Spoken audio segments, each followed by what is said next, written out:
Buenas tardes, licenciada. Este es mi video de la lectura. Capítulo 1. Habría de pasar muchos años antes de que Max olvidara el verano en que descubrió, casi por casualidad, la magia. Corría el año 1943 y los vientos de la Gran Guerra arrastraban al mundo corriendo abajo, sin remedio. A mediados de junio, el día en que Max cumplió los 13 años, su padre, relojero e inventor, reunió a la familia en el salón y les anunció que aquel era el último día que pasarían, que había sido su casa en los últimos 10 años. La familia se mudaba a la costa, lejos de la ciudad y de la guerra, a una casa junto a la playa de un pequeño pueblecito a orillas del Atlántico. La decisión era terminante. Partirían al amanecer del día siguiente. Hasta entonces debían empacar todas sus posesiones y prepararse para el largo viaje hasta su nuevo hogar. La familia recibió la noticia sin sorprenderse, menos Max. Para él, la noticia tuvo el mismo efecto que una locomotora enloquecida a través de una tienda de porcelanas chinas. Se quedó en blanco, con la boca abierta y la mirada frustrante. Durante ese breve trance pasó por su mente la terrible certidumbre de que todo el mundo, incluyendo sus amigos del colegio, la pandilla de la calle y la tienda de tebeos de la esquina, estaba a punto de desvanecerse para siempre. Mientras los demás miembros de la familia se disponían a hacer el equipo con aire de resignación, Max permaneció inmóvil mirando a su padre. El buen relojero se arrodilló frente a su hijo y le colocó las manos sobre los hombros. La mirada de Max se explicaba mejor que un libro. ¿Ahora te parece el fin del mundo, Max?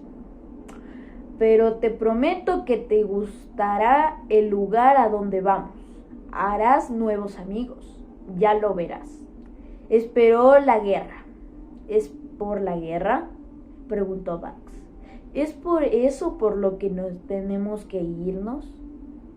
Maximiliano Carver abrazó a su hijo y luego, sin dejar de sonreír, atrajo del bolsillo de su chaqueta un objeto brillante que pedía de una cadena y lo colocó entre las manos de Max. Un reloj de bolsillo. Lo he hecho para ti. Feliz cumpleaños, Max. Max abría el reloj. En el interior de la esfera, cada hora estaba marcada por el dibujo de una luna que crecía y menguaba a campas de las agujas, formada por los haces de un sol que sonreía en el corazón del reloj. Sobre la tapa, grabada en caligrafía, se podía leer una frase: la máquina del tiempo de Max. Aquel día, sin saberlo, mientras contemplaba a su familia deambular arriba y abajo con las maletas y tenía el reloj que le había regalado su padre, Max dejó para siempre de ser un niño. La noche de su cumpleaños, Max pegó el ojo. Mientras los demás dormían, esperó la falta llegada de aquel amanecer que habría de marcar la despedida final al pequeño universo que se había formado a lo largo de los años. Pasó las horas en silencio. Tendió en la cama con la mirada perdida y las sombras azules que danzaban sobre el techo de su habitación. Sostenía en su mano el reloj que su padre había forjado para él. Las lunas sonrientes de la esfera brillaban en la penumbra nocturna. Finalmente, las primeras luces del alba despuntaron sobre el horizonte azul. Max saltó de la cama y se dirigió hasta el salón. Maximilian Carver estaba acomodado en una butaca, vestido y sosteniendo un libro. Max vio que no era el único que había pasado la noche en vela. El relojero le sonrió y cerró el libro. ¿Qué lees?, preguntó Max, señalando el grueso volumen. Es un libro sobre Copérnico. ¿Sabes quién es Copérnico? Descubrió que la Tierra giraba alrededor del Sol y no al revés, más o menos. ¿Y sabes lo que eso significa? Probable más, repuso Max. El relojero sonrió ampliamente y le tendió el grueso libro.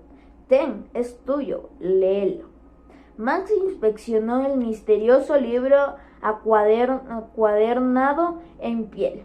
El libro parecía tener mil años y servir de morada al espíritu de algún viaje genio acadenado a sus páginas por un maleficio. Max había leído algunas veces que ciertas imágenes de la infancia se quedan grabadas en el álbum de la mente como fotografías, como escenarios a los que no importa el tiempo que pase, uno siempre vuelve y recuerda. Max comprendió el sentido de aquellas palabras la primera vez que vio al mar. Llevaban más de 5 horas en el tren cuando de súbito, al emerger de un oscuro túnel, una infinita lámina de luz y claridad se extendió ante sus ojos. El azul eléctrico del mar resplandeciente baja el sol del mediodía. Se grabó en su retina como una aparición sobrenatural. Mientras el tren seguía su camino a pocos metros del mar, Max sacó la cabeza por la ventanilla y sintió por primera vez el viento impregnado de olor a salitre sobre su piel. Supo entonces que no importaba cuál fuera el destino de aquel viaje, ni en qué estación se detuviera en el tren.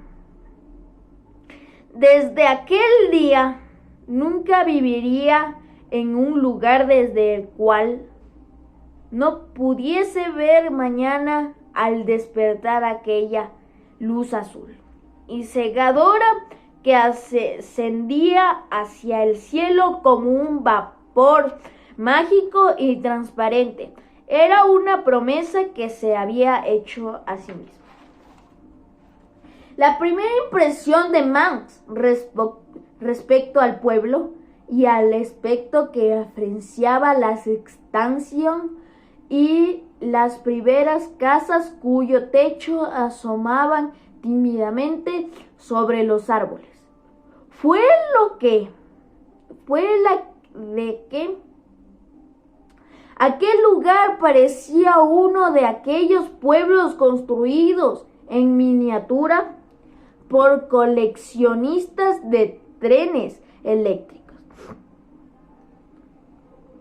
donde si uno se aventuraba a caminar más de la cuenta, podía acabar cayéndose de una mesa. En aquel momento, Max tuvo la certeza de que alguien le miraba. Giró rápidamente la vista y pudo ver como entre los barrotes de una de las ventanas de la estación, un gran gato atigrado le contemplaba fijamente, como si pudiera leer sus pensamientos. El felino pestañeó y de un salto se acercó a Fronto y su lomo leer sus pensamientos. El felino pestañeó y de un salto se acercó y frotó su lomo contra los tobillos blancos de su hermana. Irina se arrodilló para acariciarlo al animal que maullaba suavemente. Lo cogió en brazos y el gato se dejó arrullar mansamente, lamiendo con dulzura los dedos de la niña. Irina, con el gato en sus brazos, se acercó hasta el lugar donde esperaba la familia.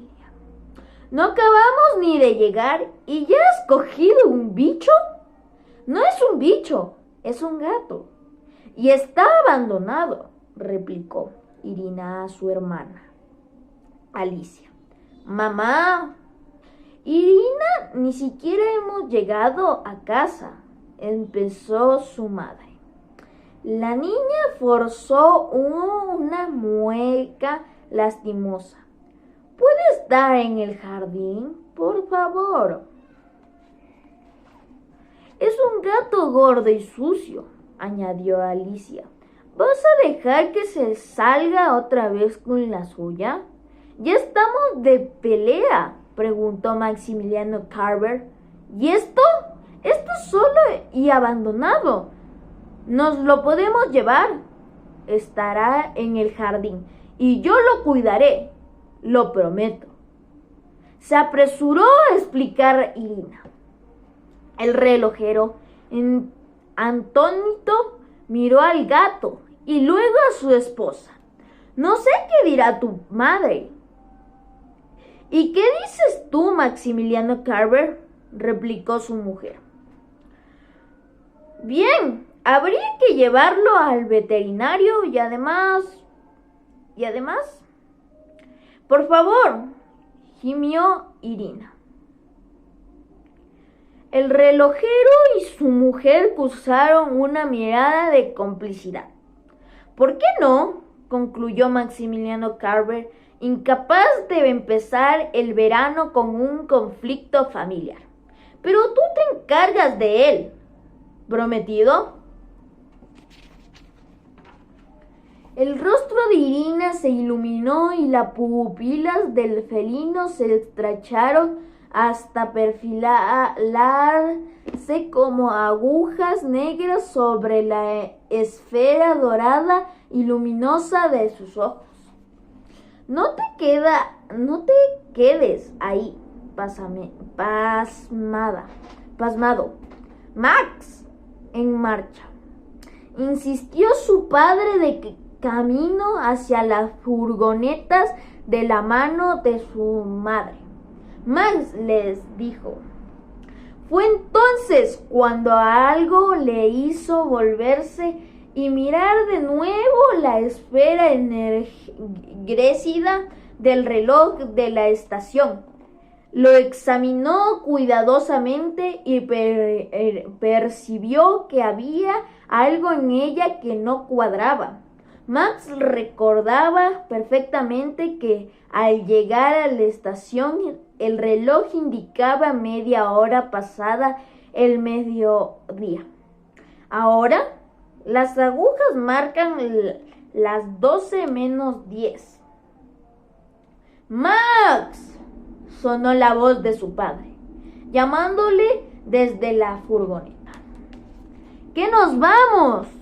Ya voy, murmuró Max, para sí mismo, sin dejar de mirar la esfera.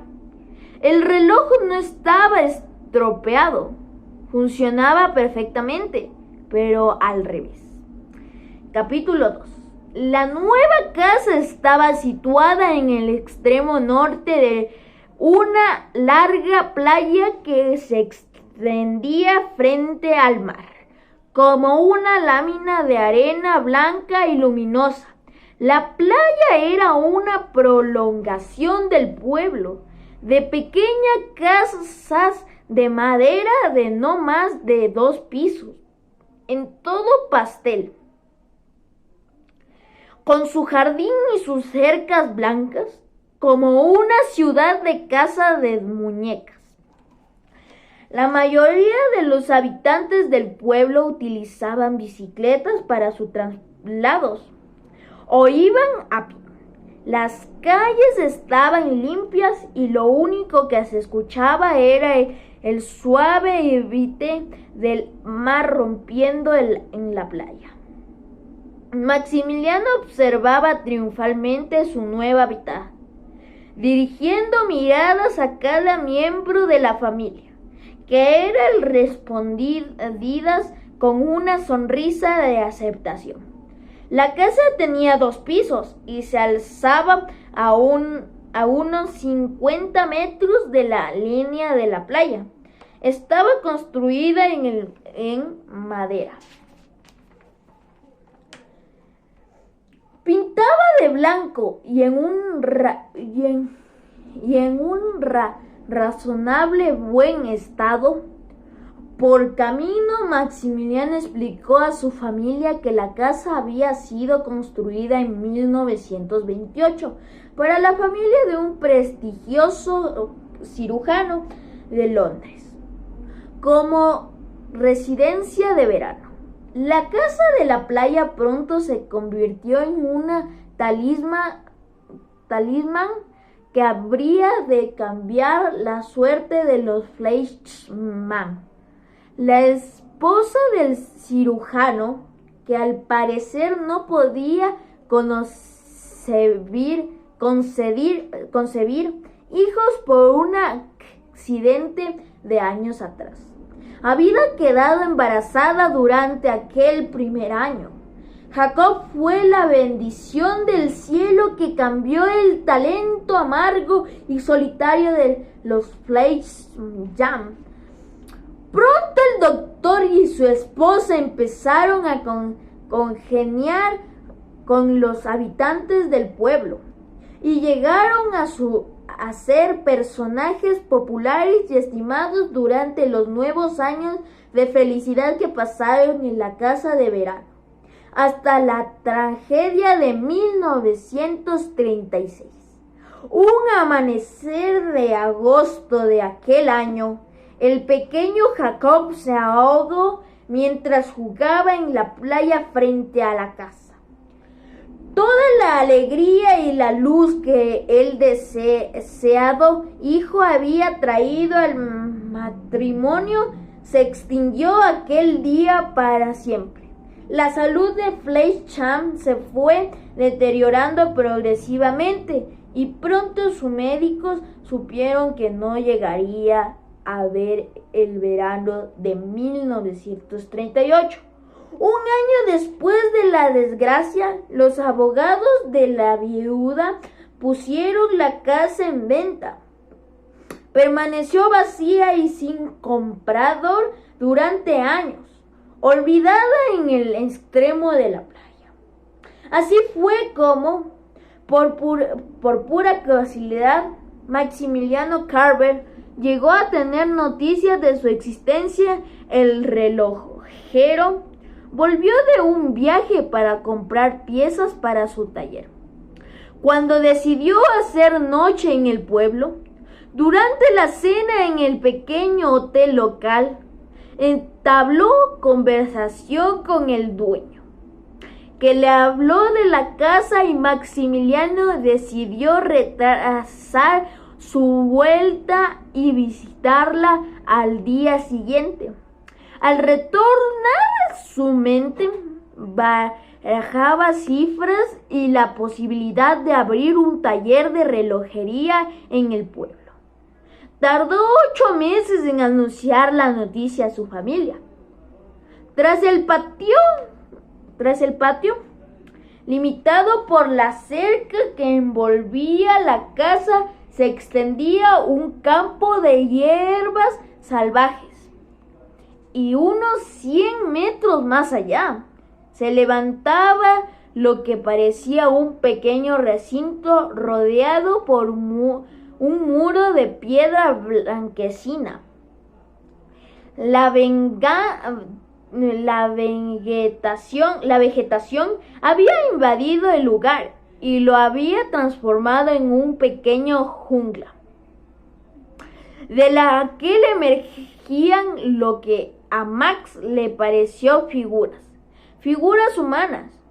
Las últimas luces del día caían sobre el campo y Max tuvo que forzar la vista. Era un jardín abandonado, un jardín de estatuas. Max contempló hipnotizado el extraño espectáculo de las estatuas apresadas por la maleza y encerradas en aquel recinto que hacía pensar en un pequeño cementerio de pueblo, un porto de lanza de metal, selladas con cadenas que franqueaban el paso al interior. En el alto de las lanzas, Max pudo distinguir un escudo formado por una estrella de 6 puntas. A lo lejos, más allá del jardín de estatuas, se alzaba el umbral de un denso bosque que parecía prolongarse durante millas. ¿Has hecho algún descubrimiento? La voz de la madre a sus espaldas le sacó del trance. ¿Sabías que ahí atrás, junto al bosque, hay un jardín de estatuas? Max señaló hacia el recinto de piedra y su madre se asomó al ventanal. Está anocheciendo. Tu padre y yo vamos a ir al pueblo a buscar algo para cenar. Al menos hasta que mañana podamos comprar provisiones. Se quedan solos. Vigila a Irina. Capítulo 3.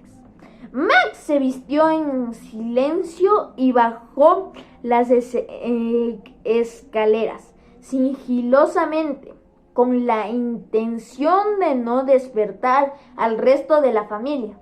Se dirigió hacia la cocina, donde los restos de la cena de la noche anterior permanecía en la mesa de madera.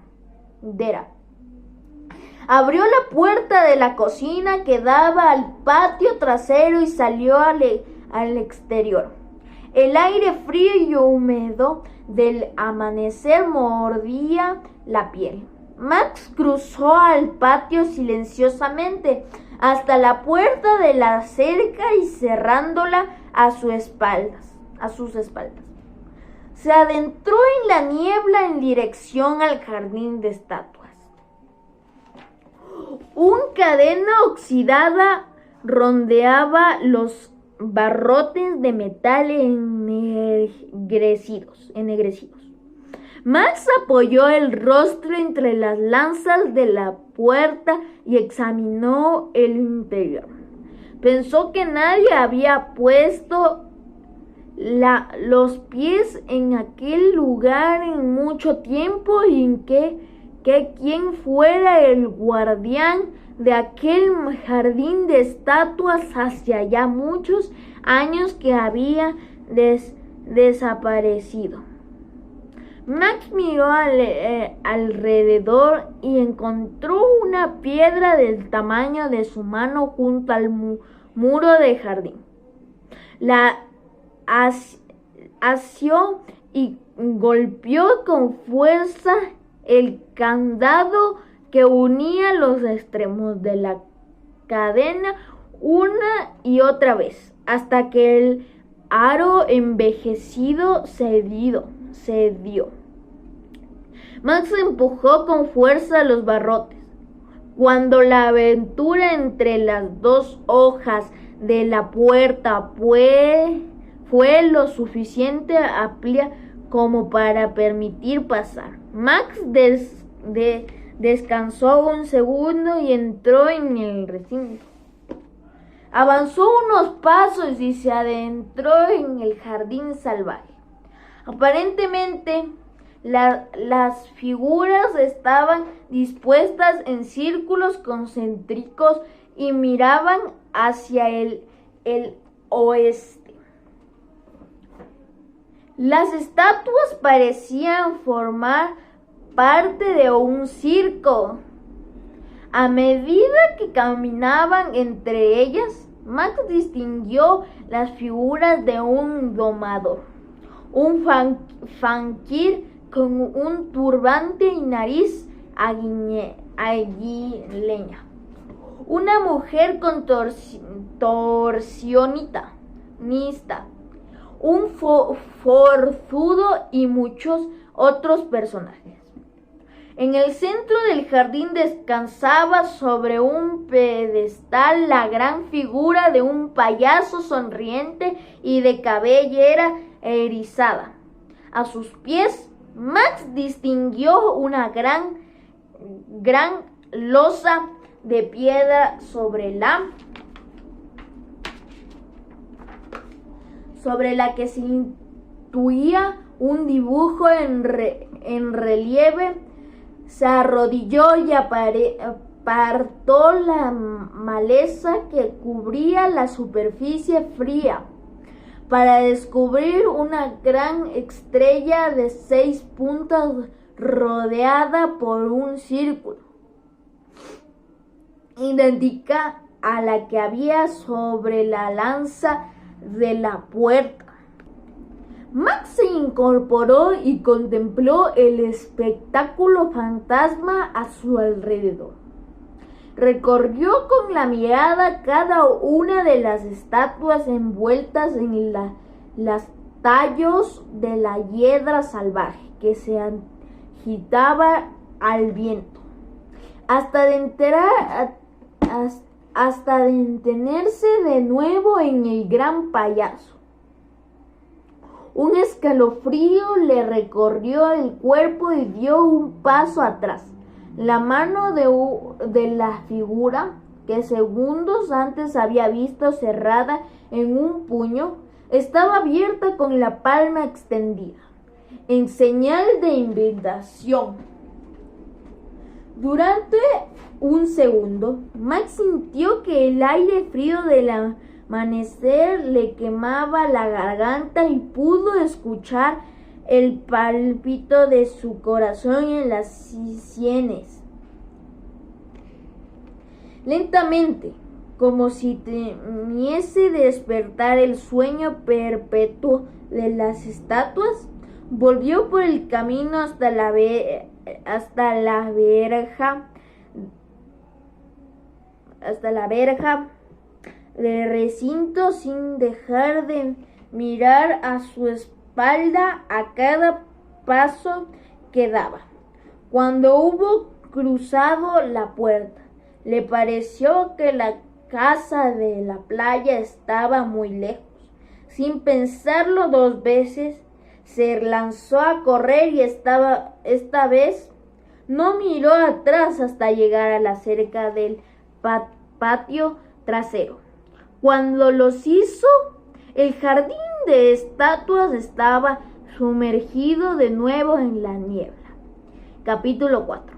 Max pedaleaba por el camino de la playa en dirección al pueblo, bordeando una larga hilera de casas de aspecto similar a la nueva residencia de los Carver, que desembocaba junto a la entrada de la pequeña bahía, donde estaba el puerto de los pescadores.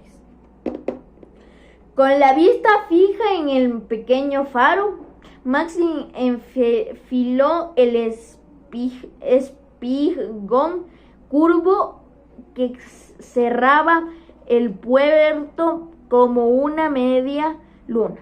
Una vez llegó al extremo, dejó la bicicleta apoyada junto al faro y se sentó a descansar sobre una de las grandes piedras al otro lado del dique. Apenas llevaba unos minutos sentada frente al mar, cuando pudo ver otra bicicleta conducida por un muchacho alto y delgado que se acercó por el muelle. El chico, al que Max le calculó una edad de 17 o 16 años, guió su bicicleta hasta el faro y la dejó junto a la de Max. Luego, lentamente se retiró la densa cabellera del rostro y caminó hacia el lugar donde Max descansaba. «Hola, ¿tú eres de la familia que se ha instalado en la casa al final de la playa?» Max asintió. «Soy Max, el chico, de tez intensamente bronceada por el sol y ojos verdes penetrantes». Le tendió su mano Roland. «Bienvenido a Ciudad Aburrimiento». Max sonrió y aceptó la mano de Roland. «¿Qué tal la casa? ¿Les gustó? ¿Les gusta?», preguntó el muchacho. Opiniones divididas. «Conocí a tus padres hace unos meses, cuando vino al pueblo», dijo Ronald. «Me pareció un tipo divertido. Relojero, ¿verdad?». Max asintió. «Es un tipo divertido», corroboró Max. «A veces otras se le mete en la cabeza ideas como la de mudarse aquí». «¿Por qué han venido al pueblo?», preguntó Ronald. «La guerra», contestó Max. «Mi padre piensa que no es buen momento para vivir en la ciudad». «Supongo que tiene razón». «¿La guerra?», repitió Ronald, bajando la mirada. «A mí me reclutarán en septiembre». Max se quedó mudo. Durante un par de horas, Ronald guió a Max arriba y abajo del pequeño pueblo y los alrededores. Contemplaron los acantilados de extremo sur, donde Ronald le reveló que se encontraba en el mejor lugar para bucear, junto a un viejo barco hundido y que ahora se había transformado en una jungla submarina con toda clase de algas extrañas. Ronald explicó que durante una terrible tormenta nocturna, el buque embarrancó con las peligrosas rocas que yacían a escasos metros de la superficie. La furia del temporal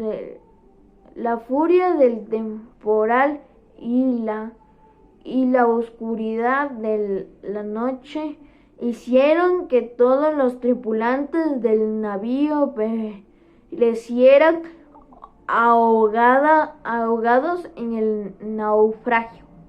Todos se excepto uno. El único superviviente de aquella tragedia fue un ingeniero que, en reconocimiento a Providencia que quiso salvar su vida, se instaló en el pueblo y construyó un gran faro en lo alto de los escarpados acantilados de la montaña que presidía el escenario de aquella noche. Aquel hombre, ahora ya anciano, seguía siendo el guardián del faro, y no era otro que él, abuelo adoptivo de Ronald. Después del naufragio, una pareja del pueblo cuidaba del farero hasta que éste se restableció completamente. Algunos años más tarde, ambos fallecieron en un accidente de automóvil y el farero se hizo cargo del pequeño Ronald, que apenas contaba un año. Ronald vivía con él en la casa del faro, aunque pasaba la mayoría parte del tiempo en la cabaña que él mismo había construido en la playa al pie de los acantilados. Oye, casi todas las mañanas voy a bucear al barco hundido. ¿Quieres venir conmigo mañana? Si buceas como montas en bicicleta me ahogaré, dijo Max. Tengo gafas y unas aletas de sobra, explicó Ronald. De acuerdo, ¿tengo que llevar algo? Ronald negó. Yo traeré todo. Bueno, bien, pensando, trae el desayuno. Te recojo a las 9 en tu casa. Max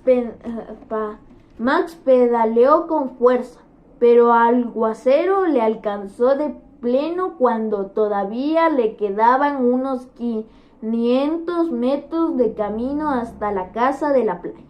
Cuando llegó al Cerca Blanca, estaba tan empapado como si acabase de emerger del agua. Corrió a dejar la bicicleta en la caseta del garaje y entró en la casa por la puerta del patio trasero. La cocina estaba desierta, pero un apetitoso olor flotaba en el ambiente, en la mesa. Max localizó una bandeja con bocadillos de carne y una jarra de limonada casera.